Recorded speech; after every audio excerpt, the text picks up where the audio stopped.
This episode of the SloopCast is brought to you by the Mad Canadian Barbecue Company. Mad Canadian Barbecue Company is an Ohio-based company located in Cary, Ohio, where they will take your seasoning from good to great. Mad Canadian food truck will be in Cary this Wednesday and Thursday from 4 to 7 p.m. On Wednesday, they'll be at the North in Patterson. And then this Thursday, they will be at the Shrine Cafeteria. Again, this Wednesday and Thursday from 4 to 7 p.m. You got nothing to make or not sure what to do for dinner that Wednesday and Thursday? Be sure to hit up the Mad Canadian and tell them the SloopCast crew sent you. Mad Canadian Barbecue Company, the official barbecue of the Cary High School Blue Devils. This episode of the SloopCast is also brought to you by the Iron Bean Coffee Company. The Iron Bean Coffee Company is a Ohio-based but world-class hand-roasted, roast-to-order, micro-batch coffee company. All of their beans are fair trade certified. All of their beans are USDA organic. Integrity is at the core of what they do. Integrity means doing everything the right way, even when no one's watching, even when no one's forcing you to do it. You can save money with a subscribe and save service. They have gift cards available. We're just at the start of, like, maybe some people are starting to do some Christmas stuff now. Like, just at the start of it. Get them an Iron Bean Coffee Company card if you if that's feel like a thing they might want. Free shipping over $50. So you can find a bunch of great coffees. I'll talk about some of the individual coffees in the next ad read. But you can find all of those great coffees for yourself over at ironbeancoffee.com. That is Iron Bean Coffee, America's local coffee roaster.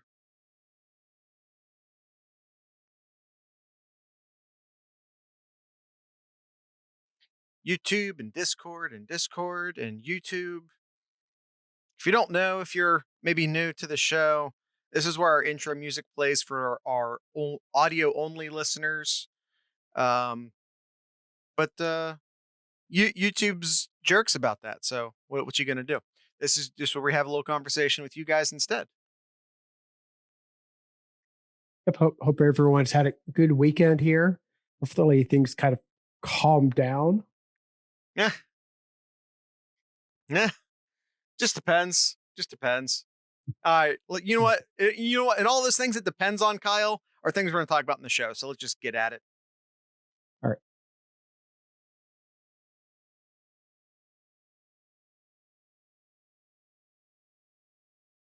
We've got barbecue back here. You're all invited. Welcome to the SloopCast. How are you doing today, Kyle?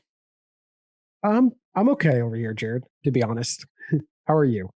I'm not going to complain. I'm really not going to complain. So one of the things Kyle and I talk about before we start a post-game show, especially, is like, what's the tone here? What's the tone of the show going to be? Because we've come out and we've done Fire and Brimstone before, and we've come out and we've done the guys, you're overreacting and you're spoiled and everything's fine. And we've done shows where we've celebrated and been like, what a great game. I don't know, Kyle, how do you feel? What's our tone going to be this episode? For me, honestly, I think it's a little bit of two things. One, I think patience is starting to wear thin. I think both for Buckeye fans and coaches, certain coaches. And two, after what I've seen after the game, just a bunch of spoiled Buckeye fans. That is for sure. But again, I don't want to like gaslight people. The defense is bad. Yeah. No, I'm not going to take away anything that the defense. I can see improvement, still not to the degree of what we were hoping to see, especially against Tulsa. Yeah. I did like what I started to see. Hopefully that's stepping stones to seeing an improved defense in the coming weeks. But the offense was a big surprise to seeing how they struggled early on, especially in the air. And we'll get into that here in a little bit. Yeah.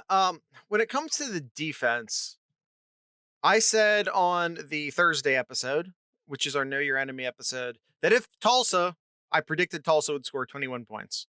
And I said, if that happens, and if my prediction was correct, that would be a failure on the part of the Ohio State defense. To allow Tulsa to score 21 points would be a failure on the part of the Ohio State defense. The Ohio State defense lets up 20 points. So one away, and we're not gonna, I'm not gonna be like, well, they didn't get 21, you guys. Like, it's just as much a failure. It's just as much a failure. The defense, what if I'm going to ask myself the question, like, what's the tone, right? What's the tone? The tone is one still of disappointment. And I don't want to belittle that. I don't want to spend a lot of time, like, everyone's going to tell you why they're disappointed and how and everything else. And like, it's not like we're not going to, but me just maybe trying to put some positive spin on things. It's disappointment. It's absolute disappointment. I'm not going to defend the defense and tell you that it's good, actually. Not going to do that. But but what I do want to say is that I'm seeing sparks of hope. I'm seeing sparks of hope. And that's a thing I'm going to revisit, I think, so it's bad right now. Just to be clear, it's bad right now. But I am seeing sparks. I am seeing positive sparks. And it's not consistent enough, and it's not good enough. And yes, those positive sparks came against a terrible Tulsa team. Don't think for one moment that I forgot or am forgetting who those positive sparks came from. You know what this game really reminded me of, Jared? Big Ten championship game against Northwestern. Could not throw the ball, couldn't get anything going. And you know who bailed us out? A running back. Yeah, except that was Northwestern. Bailed us out. Yeah. Did I say Northwestern? No, I'm saying, but that was against Northwestern. Yes. Not Tulsa. It reminded me a lot of it. Yeah, I know. I know what you're saying. Like, yeah, Northwestern more respectable. Yes, I understand, but the feel of it. I'm not saying that.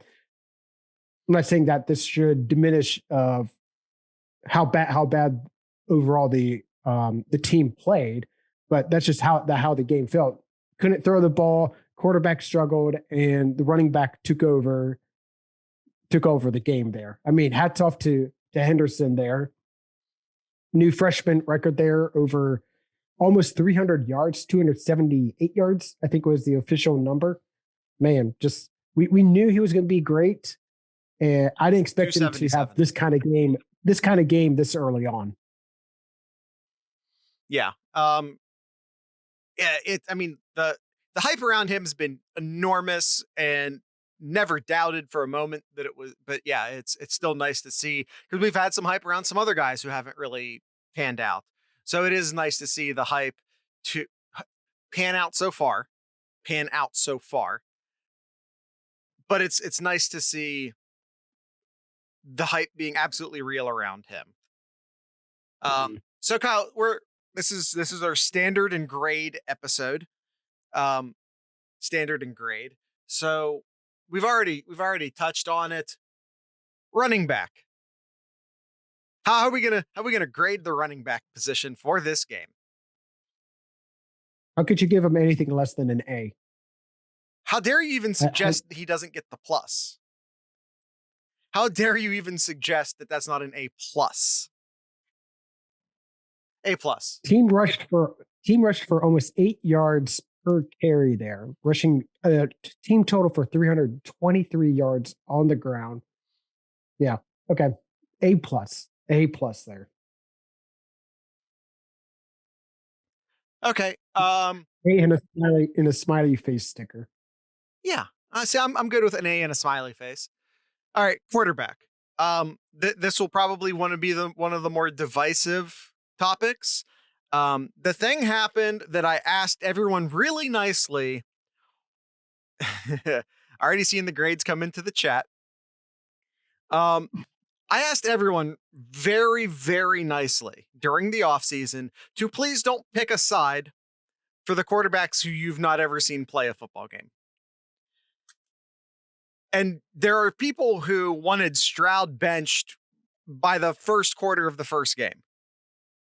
So those people had made up their mind and have an agenda and wanted a certain quarterback for maybe certain reasons to be starting a game, and that they didn't want it to be CJ Stroud.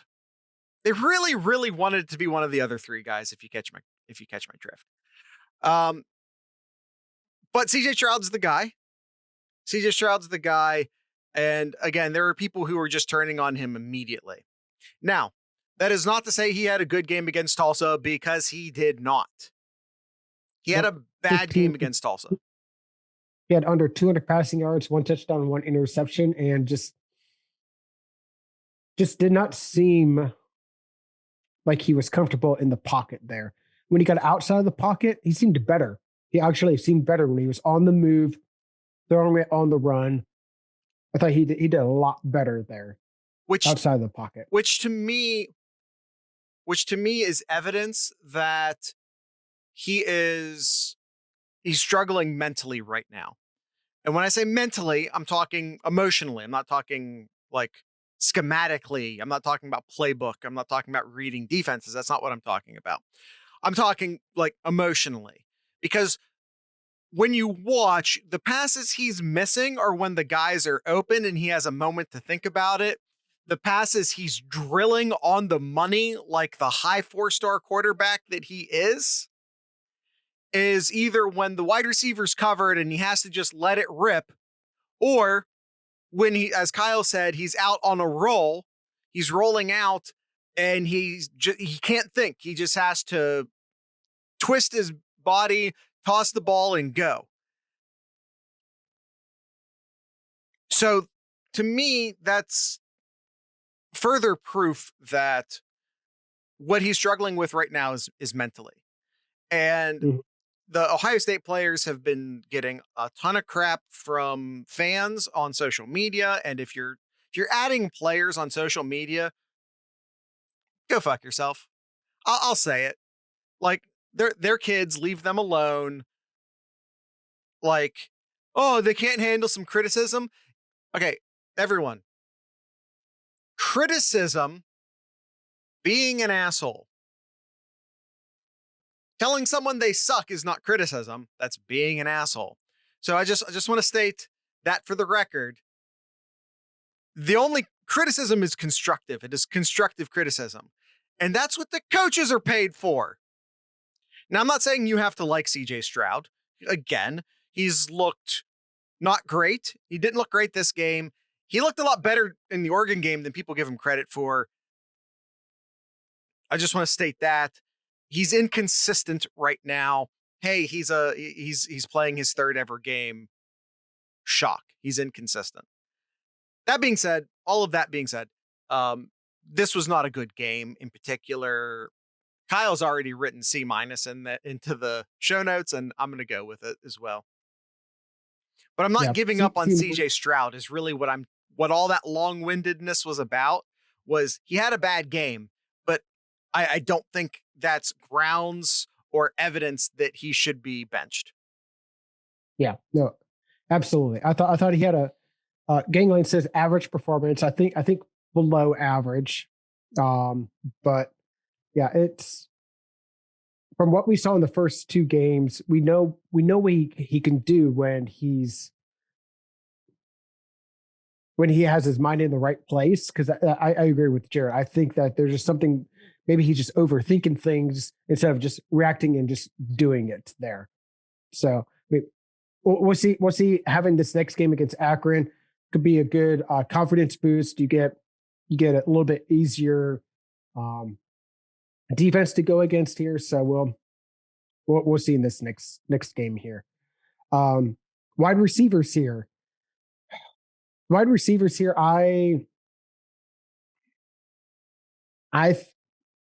So the couple of things when I'm thinking of the wide receivers, like one, we saw a ton of slipping on that field there. Now there's a lot of criticism along with the field and the condition of, hey, this field needs to be replaced. It looks like crap. It should never look this way at Ohio Stadium. I agree, but Oregon played on that same field and Tulsa played on that same field, and they weren't slipping. Agreed. So that's not an excuse to me. If only your players are slipping on the field, it's can't be just the field. That's the issue. So lot of drops, especially from really unusual from our wide receiver group here. So I probably give him this. I probably give him a C at for this wide receiver group. Just a ton of broken passes, ton of slipping there, or ton of missed catches, ton of slipping there. Just unusual for this wide receiver group. Yeah, Olave caught the ball straight. Just one of maybe Stroud's best passes of the entire game. Is that because you had a tight end drop like his best ball. Was it? I think that one was against Minnesota. One of his best balls of the entire day to Chris Olave, and Olave straight dropped it. And again, we grade based off of expectation. So the wide receivers, who are supposed to be the best core in the entire country, they underperformed. C. And quite frankly, I think that's generous, but we'll go with a C for now. Yep, agreed. Tight ends, I'll give tight ends a B. I thought tight ends overall did pretty well. Made some good catches. Gave a little bit more confidence to Stroud in certain parts of the game there. So I give him the B in this game. Agreed.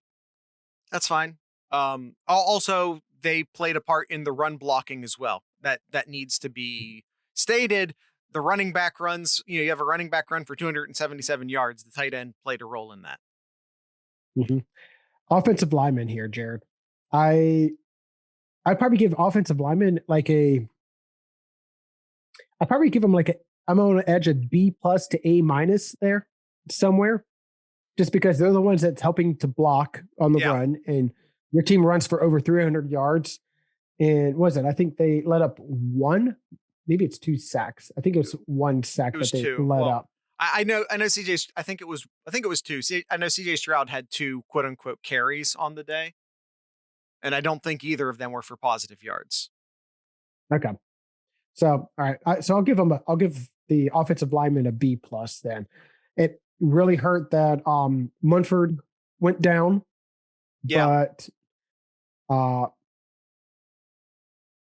it honestly, I didn't think that it was that severe that he was missed, because I thought that the next man up just came in and took care of business there. Ohio State has depth on the offensive line right now. So like all due respect and tons of respect to Thayer Munford, they have guys. They do have guys who can step in. Yes. Thankfully, it doesn't look like it's that big of an issue. I mean, we'll see how long he's out though, but coaches don't believe he'll be out for that long period of time. Well, and this is, we have a lot of frustration with the coaching right now. One of my frustrations with the coaching right now is the insane amount of secrecy that's taking place. We had Sevyn Banks mysteriously return this week in the second half. We had Chop Williams just disappear from the game. Don't know why. We still don't know what the heck's going on with Harry Miller. It's just, I don't know. The coaching staff is being insanely secretive this year, and maybe for good reason. Acknowledged. Maybe for good reason, but still. Yep. All right. Before we get to the defense here, because I seem to jump ahead here, let's go ahead and hear from our sponsors. Absolutely. All right. So, Mad Canadian Barbecue Company. If you haven't heard at the top of the show, I'll say it again here. The Mad Canadian, his food truck will be in Cary this Wednesday and Thursday from 4 to 7 p.m. So if you're in the Cary, Findlay area, go hit up the Mad Canadian food truck on Wednesday at the corner of North and Patterson, and on Thursday at the Shrine Cafeteria. It's just some great food that the Mad Canadian has to serve there. If you're not wanting to make dinner, or you don't have any dinner plans, hit up the Mad Canadian and tell him the SloopCast crew sent you. Be sure to follow his social medias to find out more information about his food truck and where he will be heading to next. Mad Canadian Barbecue Company, the official barbecue of the Cary High School Blue Devils. This episode of the Sloopcast is also brought to you by the Iron Bean Coffee Company. Iron Bean Coffee Company. I already did I did all that in the first ad read. We don't got to do that. Let's talk about. I think I talked about the medium roast last time. I think we can talk about some of the flavored coffees. There's the Mom's Carrot Cake. You can probably take a wild guess what that one's flavored like. The Intense Blueberry and the Mint Chocolate Chip are also pretty self-explanatory. There's the Dillon's Grog. The Grog is one of the most, I would say, one of the more common flavors, but there's nothing common about Dillon's Grog. That is, the Irish Grog is, again, I feel like it's the IPA of gourmet coffee. Everyone seems to have a Grog. This one's Dillon's, and it's fantastic. Of course, it is. There's the entire back room, the entire murder line of coffees. You get coffees there. They're like blueberry crumbles and red velvet cakes, and a lot of great, more uniquely flavored coffees over in that back room. And then, of course, there's the unicorn, and the unicorn is it's a magical coffee. That's what it is, because you just never know what you're going to get in the bag. I got it once, and I'm pretty sure it ended up being that blueberry crumble that's now available in the murder room, or the back room whatever. So I ended up getting like this awesome preview of a coffee that wasn't quite out yet. And that's what you get with the unicorn, is like it's a mystery R&D bag. It's typically, not always, but typically a flavored coffee. So you can find all of those amazing flavored coffees and a bunch of standard not flavored coffees over at ironbeancoffee.com. That is Iron Bean Coffee, America's local coffee roaster. All right, Kyle, time to move on to the defense. Oh boy. You want to start with the defensive line? Let's start with the defensive line. Zach Harrison out with an apparent back injury. I once again felt like the defensive line was largely a disappointment, especially from the starting crew.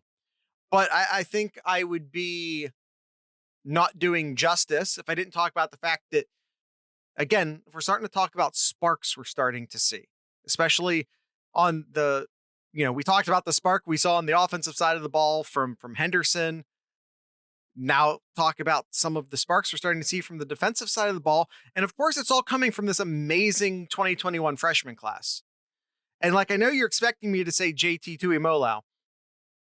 Okay. And like he did, he had moments of absolute flash. He had some of the few disruptive plays I saw all day from Ohio State's defense was from JT Tuimoloau. Mm-hmm. That being said, I think we'd also be remiss if we didn't talk about, again, some of the only disruptive defensive plays I saw from the defensive line all day would be Tyleik Williams, another true freshman. We saw Jack Sawyer draw another holding call, which was huge. That appears to unfortunately be like his calling card, at least as a true freshman through 3 games, is drawing holding calls. But I'll be damned if that's not a hell of a play regardless. Exactly, Buckeye, Zach, if it works. So I think when it comes to the defensive line, I thought the interior of the defensive line played really well. I mean, what was the final numbers here? You only led up 73 rushing yards on 28 carries, so you held them to 2.5 yards a carry.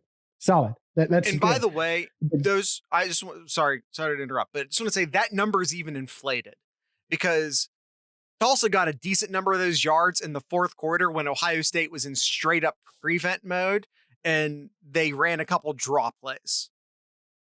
So even that, I want to say that number is probably inflated by 20 or more yards. Yeah. But the defensive ends, we've talked about how great Ohio State had in these defensive ends this year. We thought that, they're just like, with all the talent that they have, they brought in for this year, plus who's returning here. This was just going to be such a great defensive line and that the quarterbacks are going to be, or just going to have, just be running with their heads cut off is what we thought at the beginning of the year. And the complete opposite from what we've seen. Here we are through three games here, and we're not really seeing the kind of quarterback pressure that we're hoping to see from these defensive ends here. So it's really frustrating for me as a fan to see Ohio State's defensive line not get great pressure, because in this game here, I'm not going to. Yes, Ohio State let up over 400 passing yards, but a lot of that's because the quarterback had all day to throw, all day.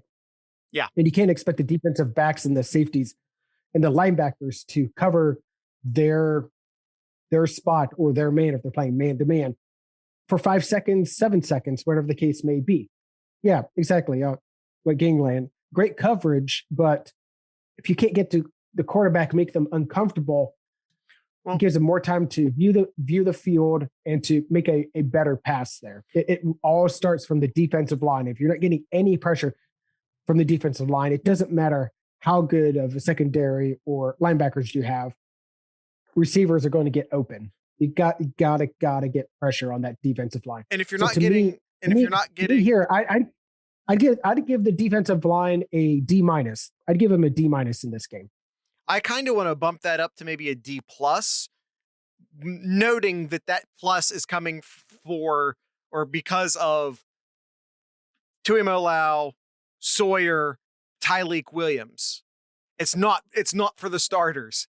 It's for the young guys who showed up and flashed. What was it that you said, Jared, in during our watching?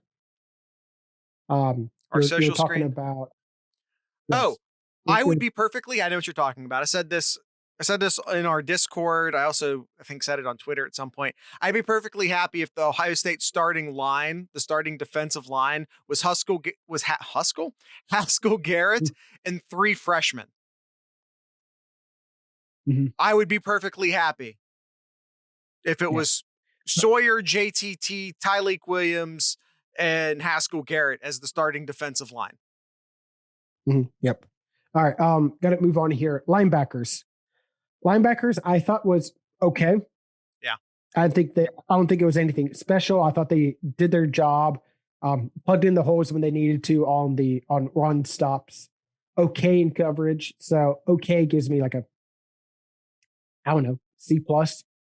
Yeah, maybe C+, maybe a B-. I will just note that one of the reasons why Ohio State's defense looks so much better is because Cody Simon was out there a lot. And Simon. I will continue to.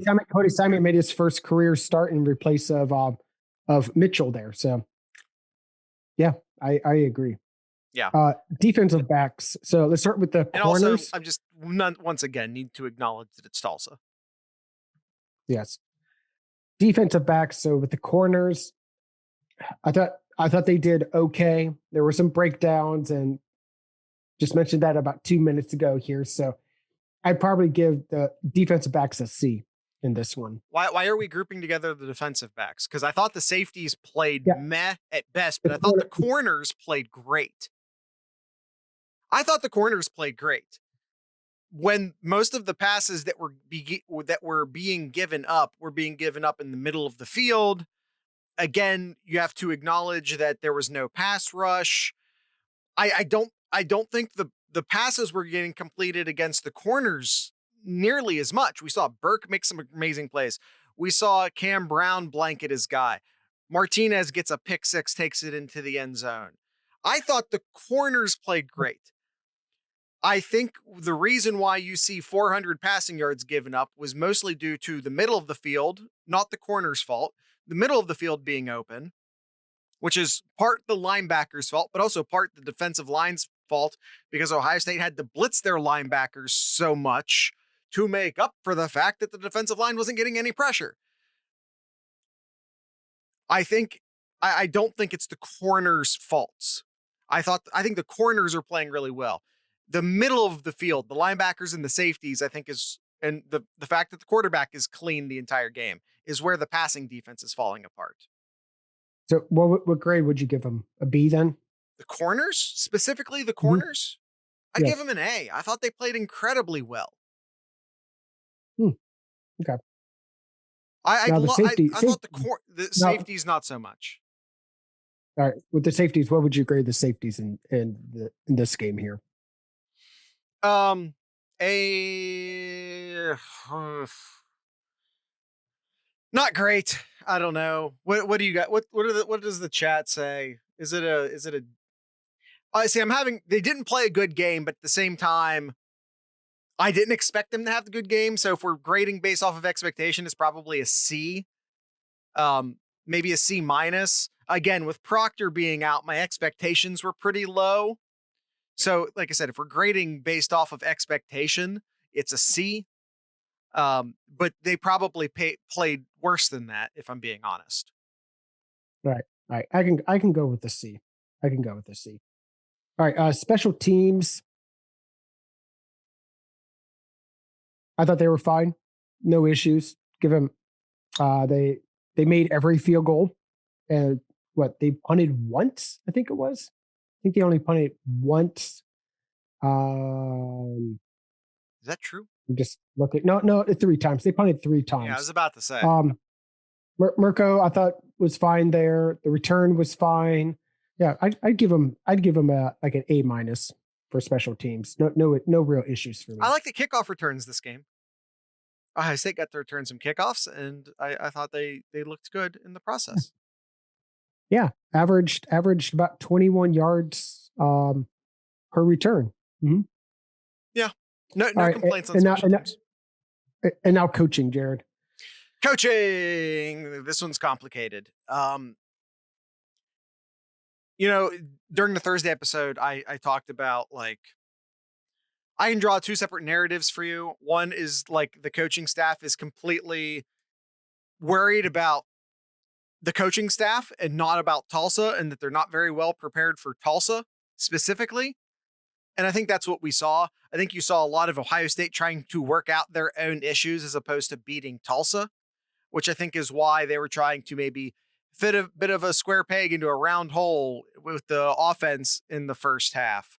I think maybe that's a little bit why they were not necessarily playing to Tulsa's strengths on defense, but instead just trying to like build build a new defensive scheme, which is why you saw them play some of the defensive schemes I think they were playing against Tulsa, even if it didn't necessarily match up. Um, Matt Barnes was calling the plays for this game and not Kerry Combs. And I felt like that was better. This isn't going to be fixed overnight. Again, we're talking about sparks of hope for the future. Not that this game was good. I'm not need to say that as many times as I need to say it. I'm not saying this game was good, but I am saying I saw sparks that give me hope for the future that they're going to figure this out. And I think the play calling switch to Matt Barnes was a good choice. The defense looked to be more multiple this game. It looked to be less stale in the play calling. I think that was a great maneuver. But I don't know what else they can do. I know there's a lot of people out there like fire Kerry. Who do you replace him with? No one who's worth a damn and wants a job doesn't currently have a job right now. And like guys like Mark Pantone or D'Antonio are pipe dreams. It's not happening. Bud Foster pipe dream not happening. It's not happening, guys. It's not happening. Yeah. So it's not to say they can't necessarily still pull in someone as an analyst. I think that would still be good. Um, but switching Matt Barnes to play calling and putting Kerry Combs up in the booth, I think might be as good as we're going to get until January as far as any of that goes. And it's So never going to be a great defense this year. It's never going to be a great defense. would But you would you give him a C then? um, yeah, yeah. It's like I mentioned before. We can see what they're trying to do, and I like what they're trying to do. It's just going to take some time though. But but yeah, that's a good point. At least the offense doesn't look as bad as some other offenses that are highly ranked as well. If it makes you feel any better, everybody, I don't think anyone's any good right now. If that makes anyone feel better, there's not an impervious team out there right now. All right, Jared, let's get into some Ask SloopCast questions here. Woody561 in our Discord asks us, who the hell is this new defensive consultant analyst, and why should I sleep better at night because of him? There is none. You should sleep better because you don't have any control over what it is a bunch of 19-year-olds do on a football field. Don't lose any sleep over it, guys. Be a fan and love it, but the defense is never going to be capital G great this year. We're shooting for serviceable and setting up for next year as far as the defense goes. That's not to say I think they could get the offense good enough, elite enough still to still make Ohio State a solid playoff contending team who could win a playoff game. But they just need to score because the defense is never going to be great this year. Yeah. Randy asks, biggest positive surprise and negative surprise from this weekend's game. I mean, I think we talked. I think we covered most of that. Again, seeing sparks from Tyleik Williams and JTT, and of course, not that we're necessarily surprised by Henderson. That's what we wanted out of him, and then I think would also say the continued maturation of Burke and Martinez at corner. We actually saw Sevyn Banks on the field, so that was also a nice surprise. It's weird to me, Kyle, that all of us. So, and then on the negative side, just the continued struggle of the defensive line, especially from a pass rush perspective. 100%. Kyle, did anybody in the entire country predict that Ohio State's best defensive group this year would be the corners and their worst defensive group would be their defensive ends? Nope. All right. Moving on here.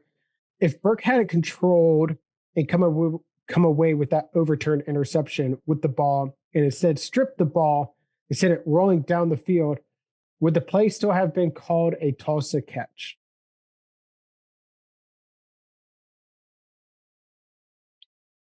I don't know. I don't think so. No, but that might just come across as sour grapes if I'm being honest. I just don't understand how they could have ruled that a catch. It still boggles my mind. You know what the problem is? You know what the honest to God problem is? In a court of law, you can't show stuff in slow motion because when you show stuff in slow motion, it fools our stupid lizard brains into interpreting intent when there is no intent. Because we're seeing it, our stupid lizard brains are seeing it happen slowly. We assume that the perpetrator in place is doing it intentionally because, of course, it's happening slowly. He has a chance to stop. Point is that I'm starting to wonder if we should ban slow motion. Yeah. Watch it. Go watch the instant replay, but watch it in real time. Because you watch that in real time and tell me for 1 second that wasn't Burke's ball. Yeah. All right.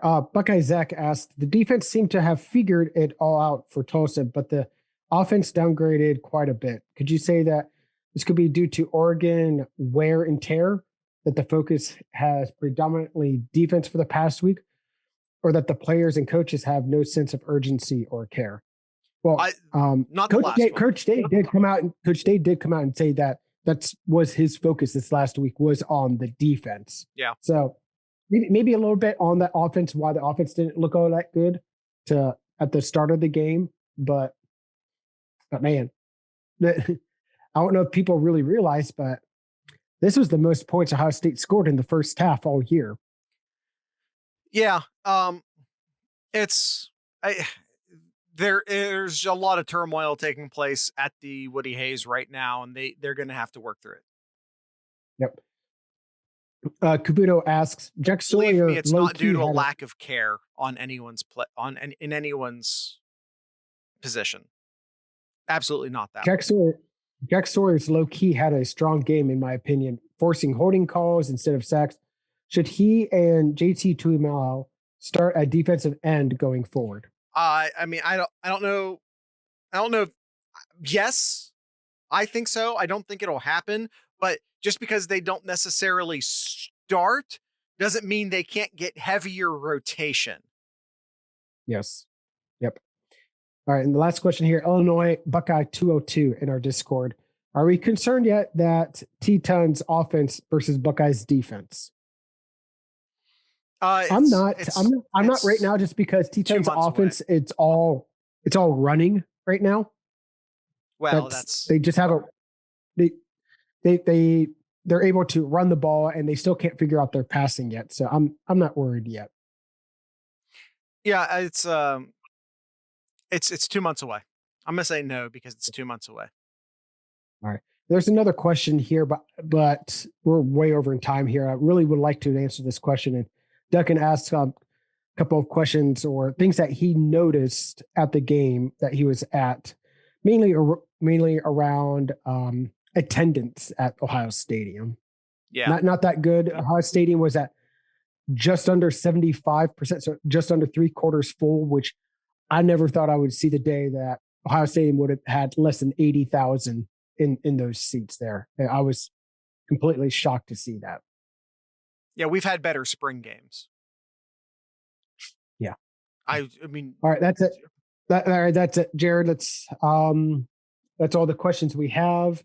And want to thank everyone for listening in, and be sure to check out Tuesday's episode where we will talk about the national review and our thoughts about some of those big games and chaos and what could have been a very chaotic weekend. Yeah, absolutely. Make sure to visit the sloopcast.com just to find all of our different stuff. And Kyle, do you have anything for Kyle's Corner? Crew gets a big point on the road there against the presumably the best, has the best record in MLS right now, New England. So they get a point on the road there. It's a step in the right direction, just like Ohio State's defense. There you go. Sparks, right? Sparks. All right. What'd you say? A new hope. There you go. A new hope. Where's Brawls? All right. So yeah. So like I said, visit all of our SloopCast stuff. Do all of that. And tonight's ending music will be Snarls. They have a new album coming out. It'll be out in November. You can pre-order it now. You can listen to the song Fixed Gear right now. And not only right now because it's available on their Bandcamp page, which I will link to in the show notes, but also if you're listening to the audio version of this, you can actually just listen to it right now just by doing nothing, because I'm about to play it for you. Funny how that works. If you're on YouTube, just there'll be a link down there to the song, and you can click on that and you guys can listen to it that way. So with all that being said, I'd like to encourage everyone to drink local beer, listen to local music, and of course support your local podcasters. Once again, this is Snarls.